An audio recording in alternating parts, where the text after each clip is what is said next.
Salut Gilbert. Salut. Bon, on va tout droit dans le vif du sujet. Castex, hier soir, il prend la parole. Qu'est-ce que vous en avez pensé? D'abord qu'il n'est pas vif. Ah bon? Même si le sujet est laid. Écoutez, moi je vais être très franc, mais j'avais l'impression d'assister à un duo entre hypno-éthique, parce que j'ai eu beaucoup de mal à suivre cette conférence de presse. De laquelle j'ai pas, du reste, appris grand-chose.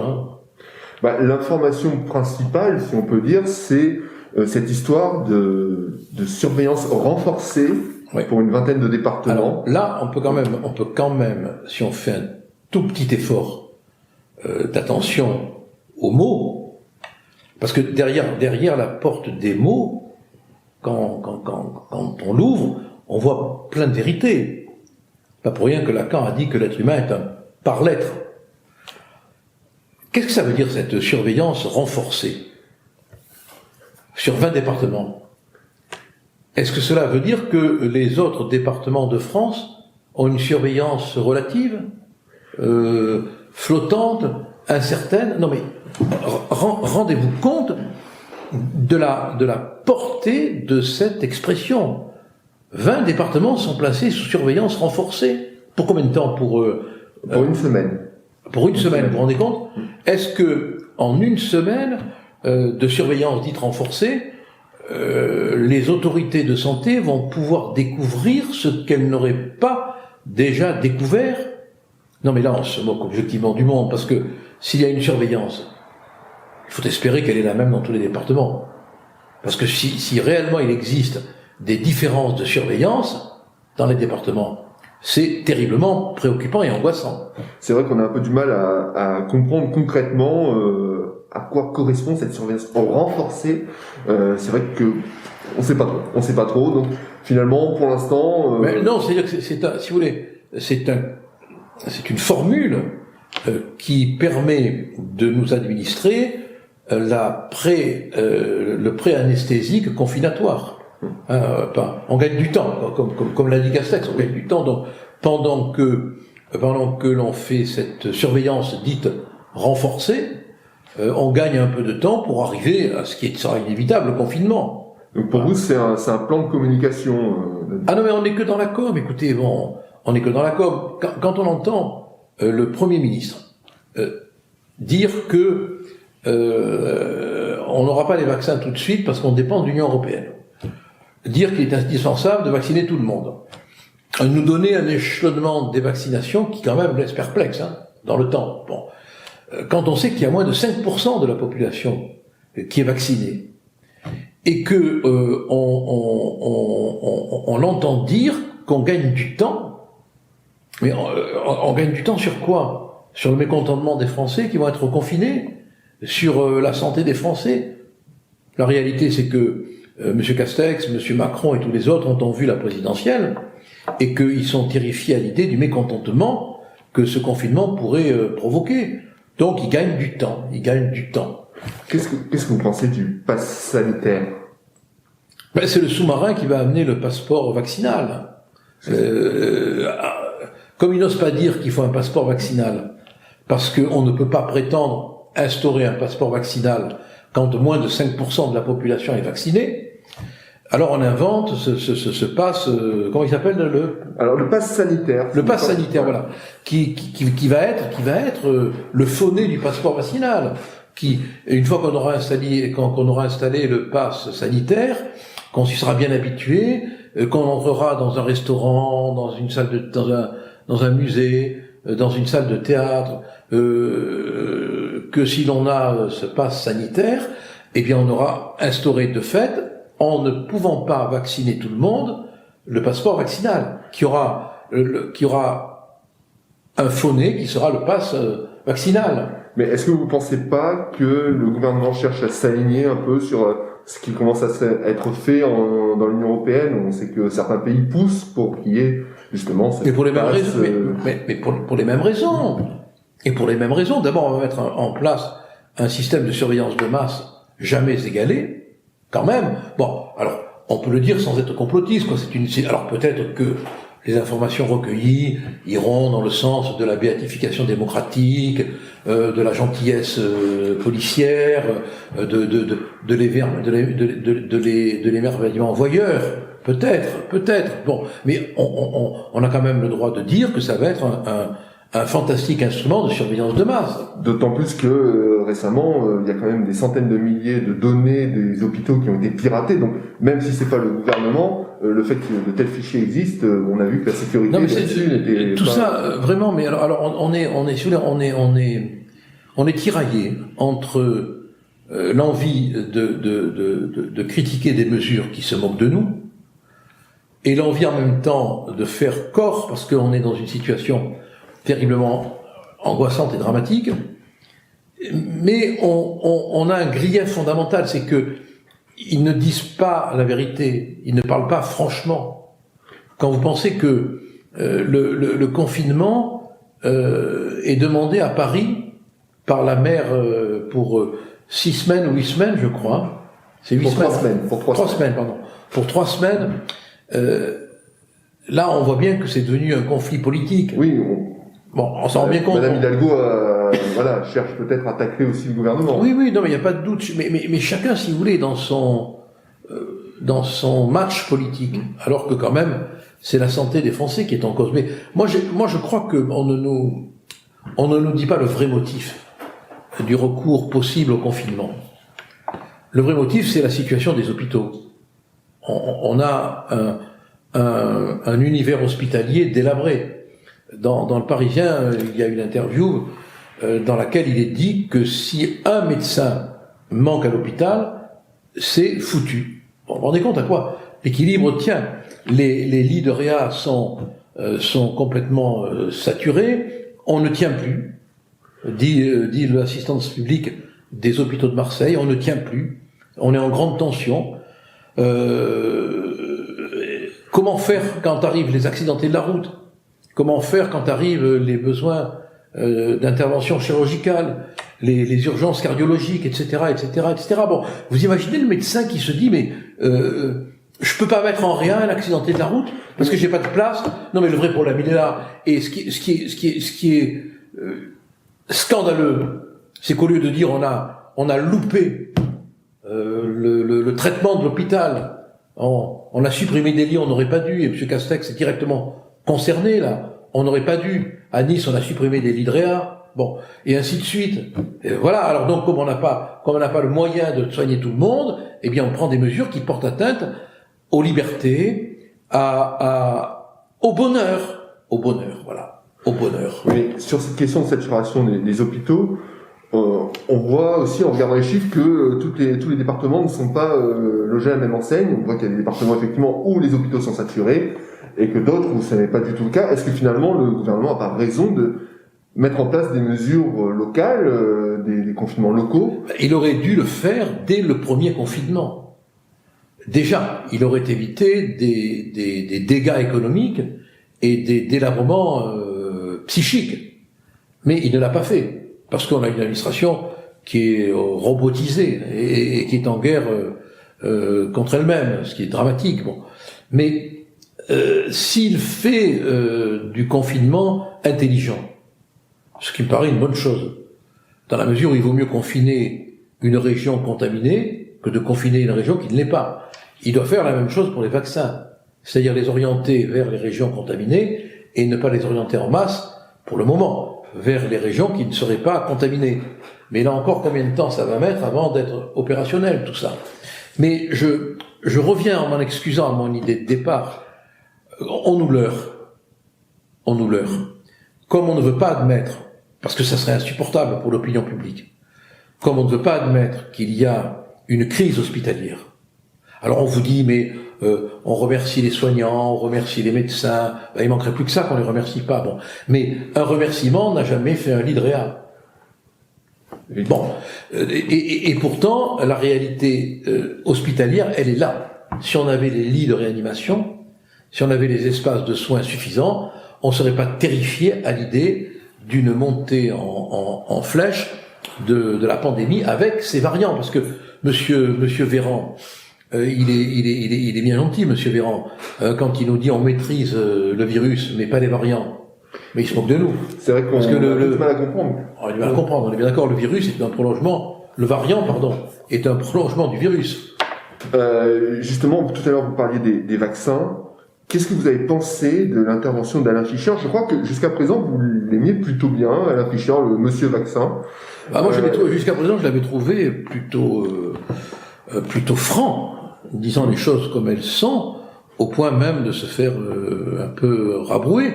Mais là, j'ai été très surpris en l'entendant, j'ai été étonné en l'entendant vanter les mérites du vaccin AstraZeneca. Oui, alors... Parce rappelez-vous, il avait critiqué...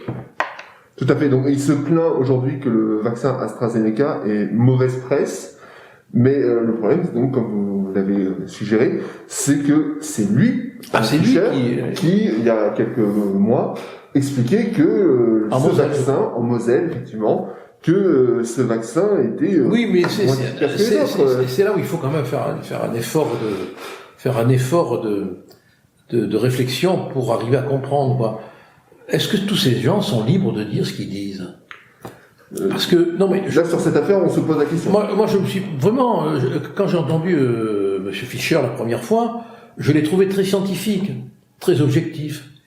Et là, quand je vois le même homme critiquer un vaccin strictement, et puis devenir en quelque sorte la fiche publicitaire parlante de ce même vaccin, je me demande ce qui a pu se passer entre temps. Voilà.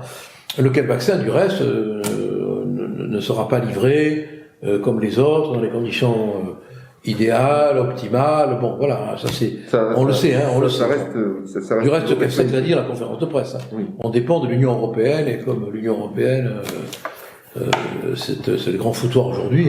Alors, dernier sujet sur cette question de la crise sanitaire.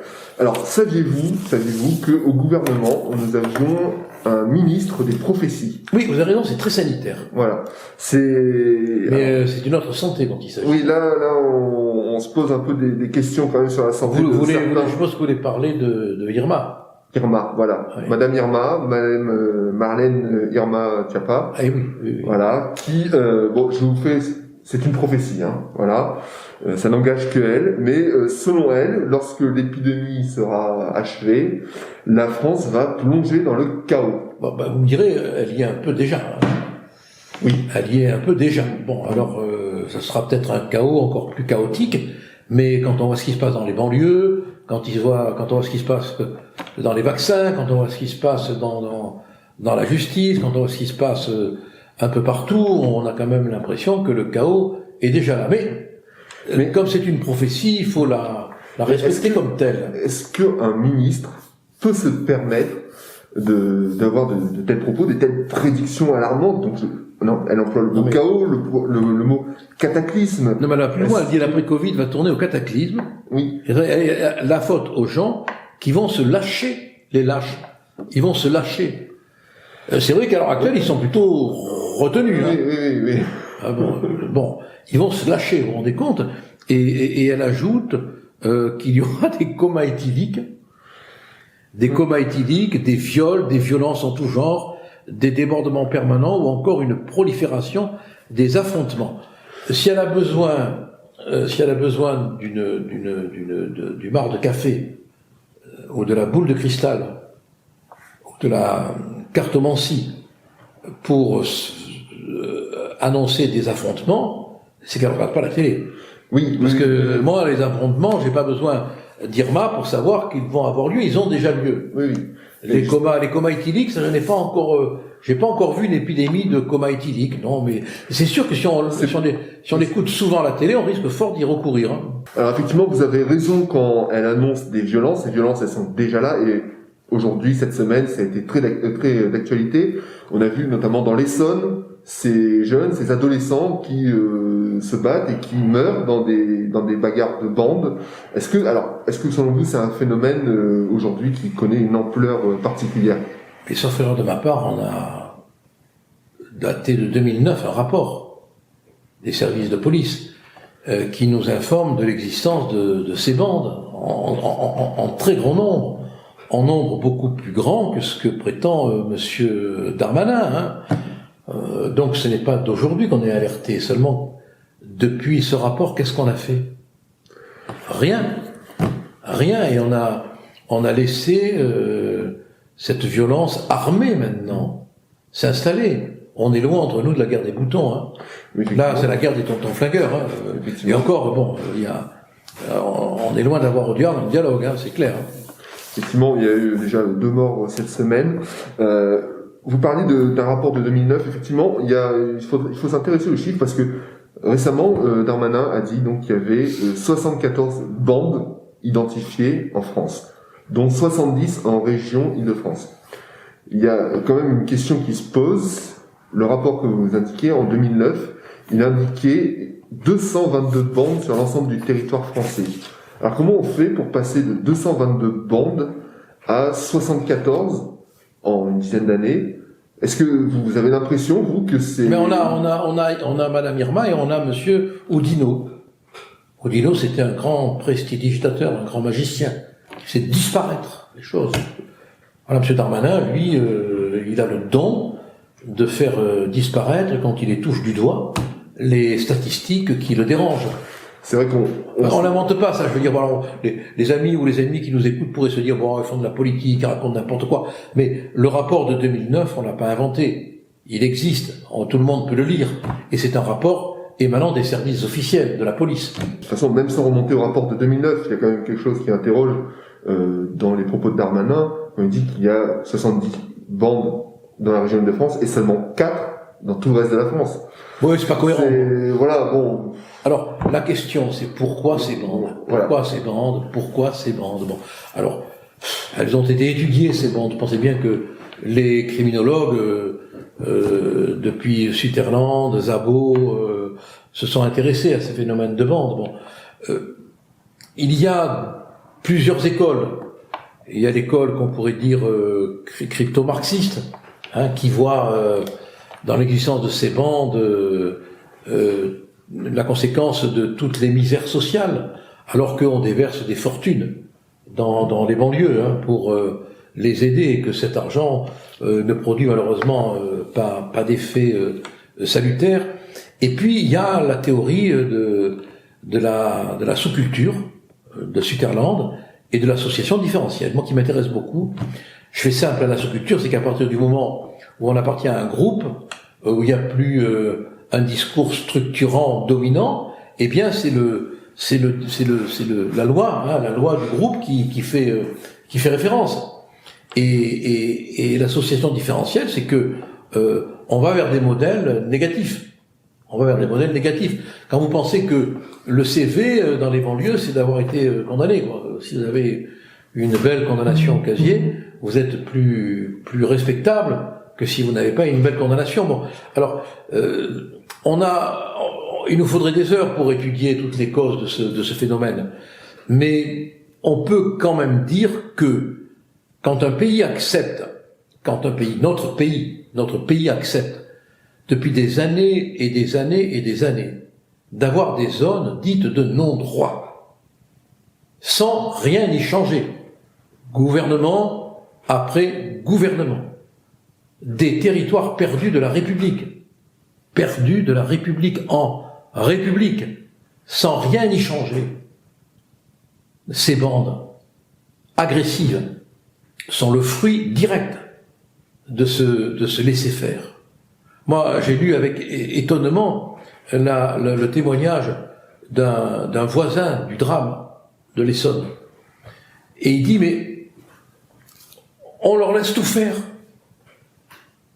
On n'intervient pas. On leur laisse tout faire. Et oui, il y a un escalier de la délinquance. Il y a les marches de la violence. On les gravit les unes après les autres. Il ne faudrait pas que la première marche soit gravie, voilà, mais on les laisse faire, dit ce riverain, dit ce voisin. Alors, un État qui n'a plus d'autorité, vous savez, ce sont des endroits où la police ne va même pas. Bon, on sait que dans certaines banlieues, il y a des frontières maintenant. Oui. Qu'on n'entre pas sans passer par la frontière. Bon. Alors, certains élus aujourd'hui demandent, et certains maires imposent, la suppression des aides sociales aux parents de ces jeunes délinquants. C'est vrai qu'aujourd'hui, on remarque qu'il y a une absence un problème d'éducation. On le voit avec l'absentéisme à l'école. Les élèves ceux qui sont concernés par cette délinquance, en tout cas, ne se rendent plus à l'école. Et pourtant, il n'y a pas de réaction là-dessus. Il y avait une loi qui, en 2013, a été supprimée pour empêcher donc que les familles de jeunes délinquants puissent se voir supprimer, retirer leurs aides sociales. Qu'est-ce que vous en pensez? Mais non, mais il faut les parents qui ne remplissent pas leur mission, après une mise en demeure, après un avertissement solennel, s'ils continuent à ne pas remplir leur mission, ils doivent être sanctionnés. On est responsable de ces enfants. On est responsable. Et tant qu'il n'y aura pas des mesures de rappel à l'ordre réel, les choses s'aggraveront. De toute façon, moi je pense qu'on est dans un magma de guerre civile, entre guillemets. On voit bien la violence. Alors là, je fais pas Irma, hein, je me fonde sur des données objectives, sociologiques, criminologiques. Un syndicaliste policier disait que ce qui est étonnant aujourd'hui, c'est qu'ils sont armés. Oui, ils sont armés, oui, ils ont même des armes lourdes. Bon, même s'ils s'entretuent souvent à coups de couteau, mais ils ont des armes lourdes. Bon, encore une fois, à force de céder, à un moment donné, on va être emporté. En réalité, si on a le courage de dire ce qu'on pense, et moi c'est un courage que je revendique, quoi qu'il en coûte. Tout cela, pourquoi? Parce que en laissant proliférer, se développer l'économie souterraine des banlieues, la drogue, le trafic de drogue et bien d'autres choses, on s'est assuré une espèce de paix sociale. Là, on a acheté la paix sociale par la lâcheté. On s'est dit, tant qu'ils font leur commerce tranquillou, bon, ils déferlent pas. Mais le problème, c'est que ce commerce de la délinquance et du crime, il génère la concurrence. Et la concurrence, elle génère les affrontements que l'on voit. Et l'implantation d'une sous-culture qui fait qu'on adhère beaucoup plus à la bande de trafiquants et de délinquants qu'on va adhérer aux valeurs dites de la République. Et c'est parce qu'on a laissé faire, en se disant, tant qu'il y a ce commerce souterrain, occulte, ils nous foutent la paix. Et on a laissé proliférer ce commerce. Et aujourd'hui, on en paye un peu le prix, mais ce n'est que le début. Ce n'est que le début. Quand on voit ce qui se passe à Marseille quand même, c'est effarant. C'est effarant. On s'entretue dans la rue, les règlements de compte s'additionnent les uns après les autres. Bon, et tout ça, c'est lié au commerce souterrain qu'on a laissé s'implanter. C'est vrai que c'est inquiétant. On va terminer avec la question européenne. Alors, est-ce qu'il y a aujourd'hui... Et soyez diplomate. Alors, vous avez lu aussi, je trouve, hein, c'est ça? Ben, j'ai très bien lu, oui. Est-ce qu'il y a encore aujourd'hui une diplomatie européenne? Alors je vous pose la question parce que récemment... Ben non, il y a pas de diplomatie. Bon, on l'a bien vu, la diplomatie européenne, elle est complètement maltraitée par les pays que l'on veut un peu sanctionner. Bon, on a bien vu le Venezuela, qui a renvoyé l'ambassadeur de l'Union européenne. On a bien vu la Russie qui a fait la même chose, pour répondre à des mesures pas terrifiantes de l'Union européenne. Bon, cela veut dire qu'il n'y a aucune diplomatie européenne. Bon, voilà. Chaque fois qu'on essaye de prendre des mesures pour imposer l'ordre moral européen, du reste, eh bien, on se fait maintenant renvoyer dans les cordes. Alors, est-ce que l'Union européenne est là pour imposer un ordre moral européen? Est-ce qu'on est vraiment tellement irréprochable que l'on puisse vouloir donner du haut des étoiles du drapeau européen des leçons à la terre entière? Je crois qu'on ferait mieux de s'occuper de l'Europe et peut-être de faire connaître nos réprobations, ce qui est un droit légitime, mais à force de se fâcher avec tout le monde et de n'être point capable de s'entendre entre nous, il risque de rester peu de choses de la diplomatie européenne. Mais je vous remercie pour ce décryptage de l'actualité. Mais c'est moi qui vous remercie. À bientôt, à la semaine prochaine, et n'oubliez pas que vous pouvez également nous suivre sur Telegram. Tout à fait. On sait jamais. Hein.